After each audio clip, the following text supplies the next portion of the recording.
Hi.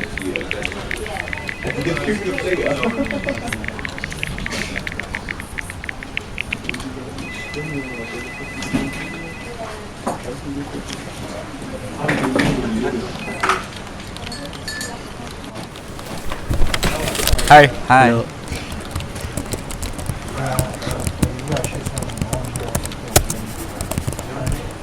Do you want a full reference number? 646.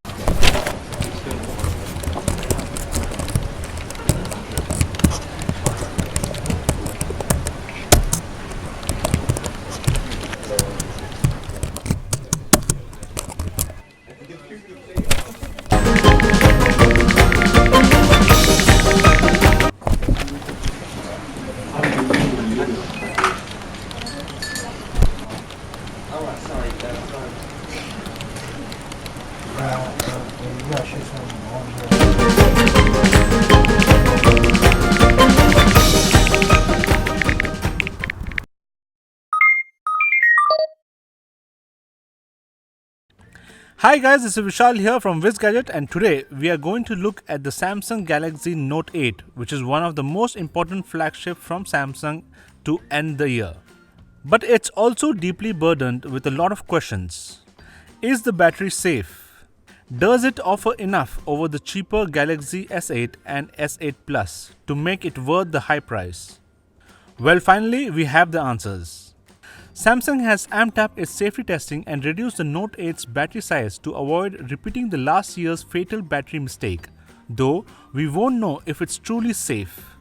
But weeks have gone by without any reported incident. So that's good news for the company, and it can breathe a sigh of relief. So the Samsung Galaxy Note 8 comes in a couple of colors, the Midnight Black and the Maple Gold. We do have the Midnight Black here, which I prefer rather than the gold. But it's a complete fingerprint magnet. We had it in our hands for some time and it's completely smudged with fingerprints. As we unbox it, you will be greeted with the magnificent phone right on top. We shall set this aside for the moment and let's see what else comes in the box. We have the paperwork and the SIM ejection tool. All the accessories are black this time instead of white. We have the fast charger, and this remains same except for the color, and it comes along with the USB-C cable. We also get the USB-C type adapters, one for micro USB and the second for USB type A, which I feel will be easily lost. There is a separate compartment where you find the AKG headphones, which are pretty decent. We also get the earplugs in various sizes. And lastly, we get the pen tips and the removable tool along with it. So coming to the phone itself, the Galaxy Note 8 largely merges the Note 7 with the S8 and the S8 Plus.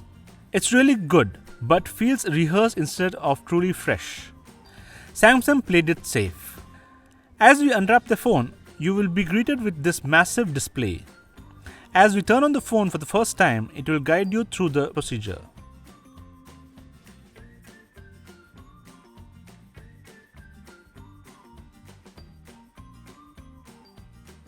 The difference between the S8 Plus and the Note 8 is that it's got a 6.3-inch display, which is a little taller than the S8. One important thing is the presence of the dual-layer camera setup on the Note 8's back. Samsung's first twin-lens phone can create good depth effect portraits that finally catch up to the hottest trends in phones, and a lot of software features that can take advantage of the S Pen. The S Pen stylus has some real efficiencies you don't get on any other phone. Plus, fun ways to create animated GIFs that belong to the Note 8 alone. And once again, the Note 8 has the iris scanner,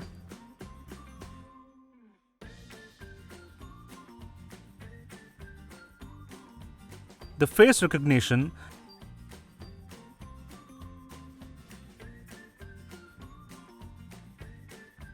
and the inconveniently placed fingerprint sensor at the back of the phone. A curved screen design, Gorilla Glass on front and the back, Bluetooth 5.0, a wireless fast charger, top-of-the-line processor, water resistance, expandable storage, and like it or not, but we get a dedicated Bixby button.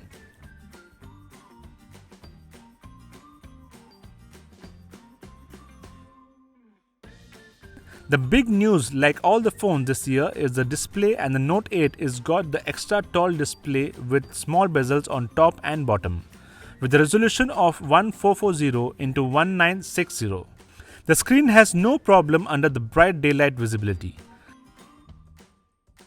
The clear AMOLED display is really stunning to look at, with the deep blacks and vivid colors, and the curve adds an extra depth to the display. If you're contemplating the Note 8 for the second camera, the new Pixel 2 and the Pixel 2 XL buck the trend with just one camera, but Google says it's so good a second lens is unnecessary. I use the two rear cameras to take some shots and both have image stabilization. The live focus, what Samsung calls its portrait mode, and it does come with some rules. You have to be 4 feet or 1.2 meters away from the subject, and the lighting has to be right. If it's not, the phone will say so and won't allow to take shot. You can adjust the blur intensity before you take the photo and even afterwards in edit mode, which is a great feature.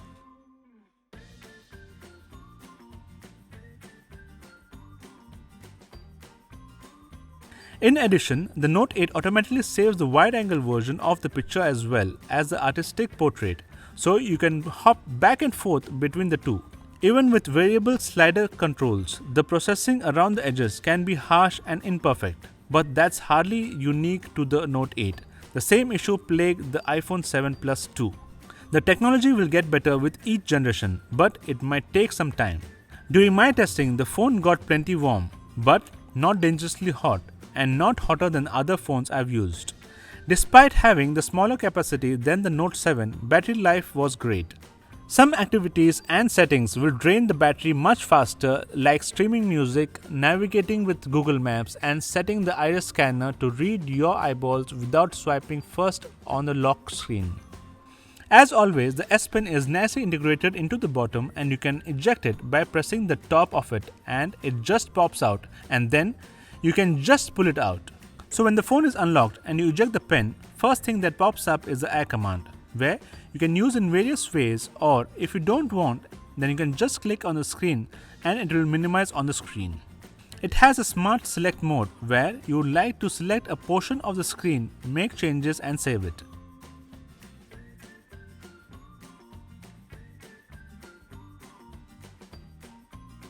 It can also make GIF animations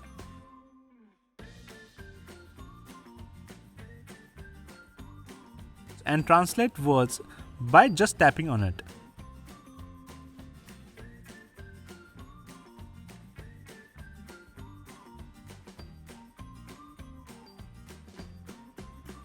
It also has an option where you can input the text via handwriting. So you just write your message and it will recognize it and type it for you.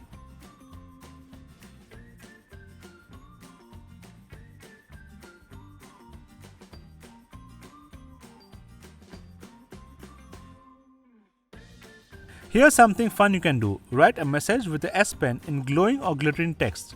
Turn it into an animated GIF in a few taps and share it with your friends or any other platform that accepts GIFs. Tools let you preview your GIF and undo a stroke if you have made a mistake. And you can save your finished masterpiece to use again later.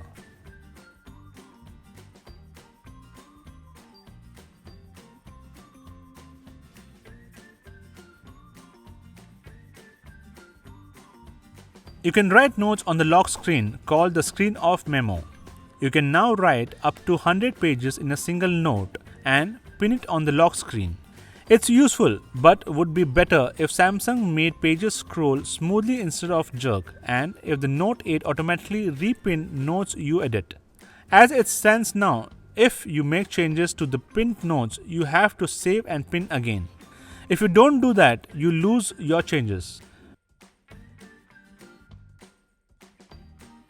We also have the Bixby Vision built in the Photo app, which automatically scans things in your image, and you can tap on specific item or location.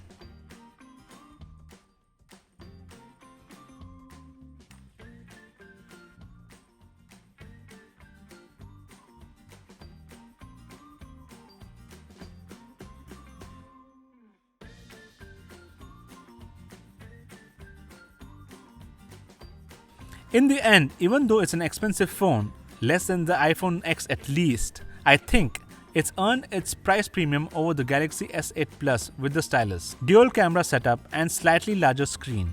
And of course, you get tons of software which go with the stylus, but Samsung is got to get better at its face and iris scanner and with its newly launched assistant Bixby. But otherwise, it's a phone with a stunning display, with a good camera and with tons of software to get a lot of work done.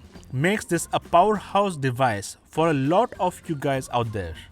Alright guys, hope you enjoyed this look at the Samsung Galaxy Note 8, and if you did, please make sure you subscribe to our channel to see more videos like these, and make sure you press the like button. Thank you for watching everyone, this is Vishal and I shall catch you in my next video.